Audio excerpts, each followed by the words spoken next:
Diabetes பேஷண்ட்க்கு இருக்கிற ஒரு பெரிய ப்ராப்ளமில் ஒன்று என்னென்னு பார்த்தீங்கன்னா யூரின் இன்ஃபெக்ஷன். யூரின் போகும்போது உங்களுக்கு எரிச்சலாக இருக்குது அப்படின்னா நான் சொல்கிற இந்த 5 விஷயத்தை ட்ரை பண்ணி பாருங்கள். ஃபஸ்ட்டு உங்களுக்கு யூரின் எரிச்சலாக இருக்குது அப்படின்னா உங்களோட சுகர் லெவல் செக் பண்ணி பாருங்கள். சப்போஸ் சுகர் லெவல் ரொம்ப ஹையாக இருந்தால் கூட இந்த மாதிரி இருக்க சான்ஸ் இருக்குது. சப்போஸ் உங்களுக்கு அந்த மாதிரி ஃபீலிங் இருக்குது, ஒரு மாதிரி இட்சிங் இருக்குது, இல்லை ஒரு மாதிரி கடுன்னு இருக்குது அப்படின்னு நினச்சிங்கன்னா நிறைய தண்ணி குடிங்க. எவ்வளோ வாட்டர் இன்டேக் எடுத்துக்கிறீங்களோ அந்தளவுக்கு நம்மளோட சுகரில் பார்த்திங்கன்னா எல்லாமே யூரினில் ஃப்ளஷ் அவுட் ஆகிடும்.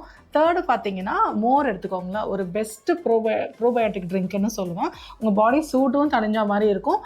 அதே மாதிரி உங்களுக்கு இந்த யூரின் அந்த எரிச்சலுக்கும் ரொம்பவே ஹெல்ப்ஃபுல்லாக இருக்கும். ஆனால் உப்பு மட்டும் கம்மியாக யூஸ் பண்ண பாருங்கள்.